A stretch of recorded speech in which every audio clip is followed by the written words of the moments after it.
ইসলাম এই Valentine's day এটাকে ইসলাম পছন্দ করে কিনা, এটা ইসলামের সাথে সংশ্লিষ্ট কিনা, ইসলাম এটাকে মানে কিনা?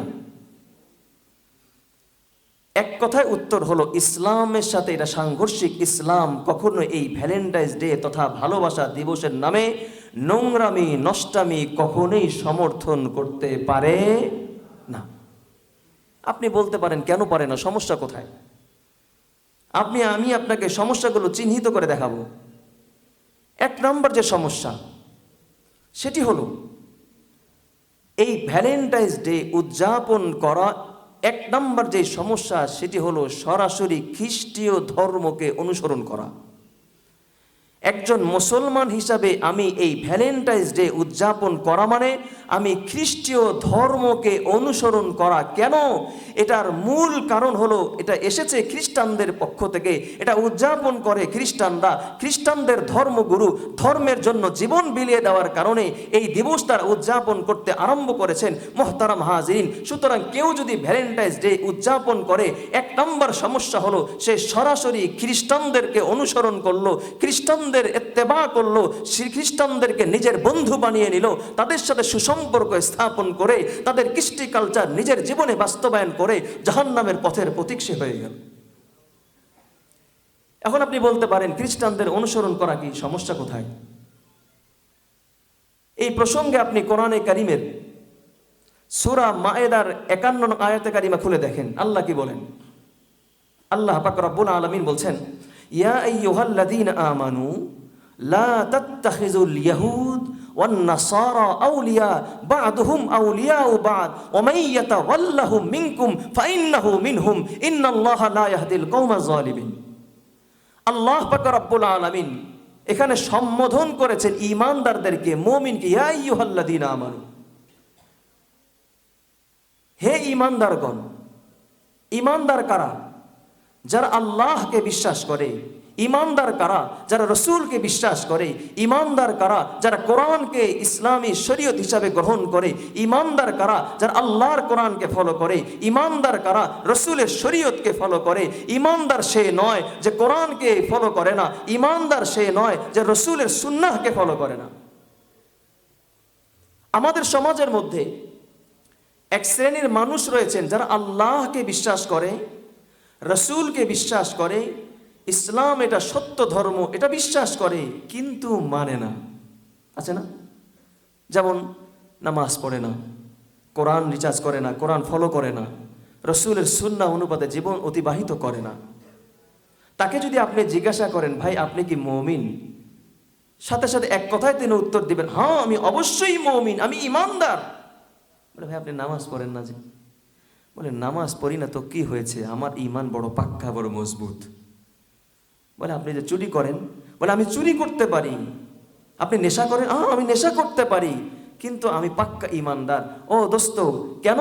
তার যুক্তি হলো আমি আল্লাহ বিশ্বাস করি, রসুল বিশ্বাস করি, ইসলাম বিশ্বাস করি, আর যে বিশ্বাস করে সে মুমিন। তাহলে আমি আপনাদেরকে একটা কথা বলে যেতে চাই, সেটা হলো আমরা সকলেই জানি নবী করিম সাল্লাল্লাহু আলাইহি ওয়াসাল্লামের সবচেয়ে বড় ঢাল ছিলেন, রসুলের সবচেয়ে বড় আপন চাচা ছিলেন হযরত খাজা আবু তালেব। রসুলের চাচাকে আবু তালেব। আপনারা সবাই জানেন এই আবু তালেব রসুলের চাচা জান্নাতি না জাহান্নামী? কেন? কি কারণে? কেন? ইসলামকে তিনি মেনে নেননি। কারণ খাজা আবু তালেব তিনি স্বীকার করেন যে আল্লাহকে স্বীকার করেন, আল্লাহকে আল্লাহ স্রষ্টা বলে তারা স্বীকার করেন।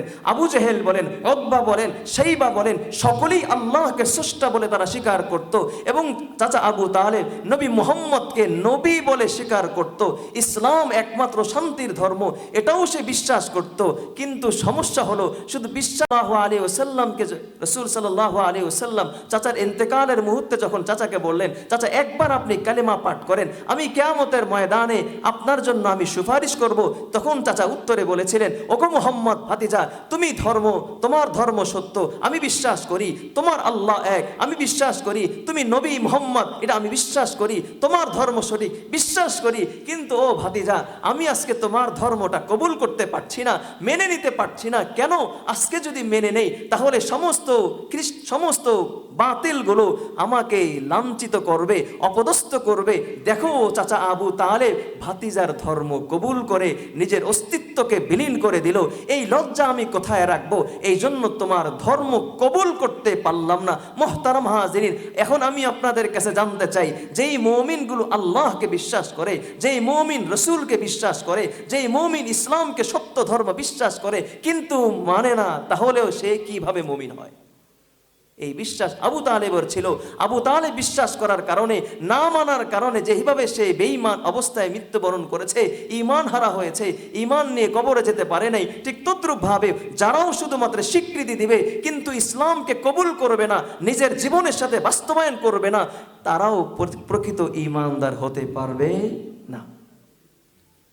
তো আল্লাহ পাক রব্বুল আলামিন ঈমানদারদেরকে লক্ষ্য করে বলছেন, ইয়া আইয়ুহাল্লাযীনা আমানু, হে ঈমানদারগণ, লা তাত্তাখিযুল ইয়াহুদ ওয়ান নাসারা আউলিয়া, ও ঈমানদারগণ, ইহুদি এবং খ্রিস্টানদেরকে তোমরা বন্ধু বানিও না। কেন? বা'দুহুম আউলিয়া, বা তারা পরস্পরে বন্ধু।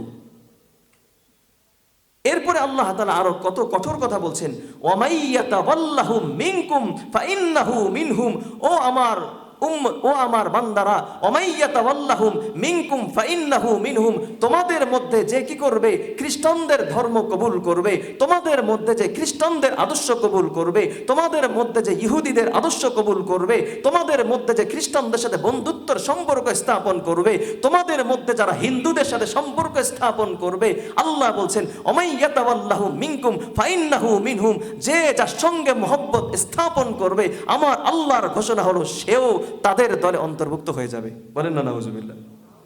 তার মানে পরিষ্কার বোঝা গেল, কেউ যদি হিন্দু ধর্মকে মহব্বত করে, হিন্দুদের সাথে বন্ধুত্ব সম্পর্ক স্থাপন করে, কেউ যদি খ্রিস্টানদের সাথে বন্ধুত্ব সম্পর্ক স্থাপন করে, কেউ যদি ইহুদিদের সাথে বন্ধুত্ব সম্পর্ক স্থাপন করে, তাদের কৃষ্টি কালচার নিজের জীবনে বাস্তবায়ন করে, হিন্দুদের কৃষ্টি কালচার, বিয়ে শাদী সহ প্রত্যেকটা ক্ষেত্রে যে আমরা হিন্দুদের কৃষ্টি কালচার নিজের জীবনের মধ্যে বাস্তবায়ন করছি, এইগুলো যারা নিজের জীবনে বাস্তবায়ন করে, তাদের সাথে মহব্বত আর ভালোবাসার সম্পর্ক স্থাপন করবে, আমি আল্লাহর ঘোষণা হলো তারাও খ্রিস্টানদের অন্তর্ভুক্ত। আল্লাহর এই আয়াতকে আরো শক্তিশালী করেছেন রসুলের একটি হাদিস। রসুল বলেছেন, মান তাশাব্বাহা বিকওমিন ফাহুয়া মিনহুম, যে যাদের সাদৃশ্যতা অবলম্বন করবে সে তাদের দলের মধ্যে অন্তর্ভুক্ত হবে। মুহতারাম হাজিরিন, যখন পহেলা বৈশাখ আসে তখন আমাদের সাজ কি মুসলমানদের সাজ হয় না হিন্দু কলকাতাওয়ালাদের সাজ হয়? বিশেষ করে যখন মঙ্গল শোভাযাত্রা আপনারা পালন করেন, অনেকে পালন করেন, তখন যে সাজগুলো হয়, সাজগুলো কাদের সাজ? হিন্দুদের সাজ। ঠিক তদ্রূপভাবে হিন্দুদের পক্ষ থেকে যেই দিবস এসেছে, খ্রিস্টানদের পক্ষ থেকে যে দিবস এসেছে, চাই সেটা 31st নাইট বলেন এবং এপ্রিল ফুল বলেন, ভ্যালেন্টাইন্স ডে বলেন, আরও যত দিবস খ্রিস্টানদের পক্ষ থেকে এসেছে, কোনো মুসলমান যদি বুঝে শুনে এই দিবসকে উদযাপন করে, পালন করে, তাহলে সেও কেমন জানি খ্রিস্টানদের সাথে বন্ধুত্ব সম্পর্ক স্থাপন করলো, তাদেরকে মহব্বত করলো, তাদেরকে ভালোবাসলো, তাদের সাদৃশ্যতা অবলম্বন করলো। আর যে যাদের সাদৃশ্য অবলম্বন করবে, কিয়ামতের ময়দানে তার সঙ্গেই তার হাসর হবে।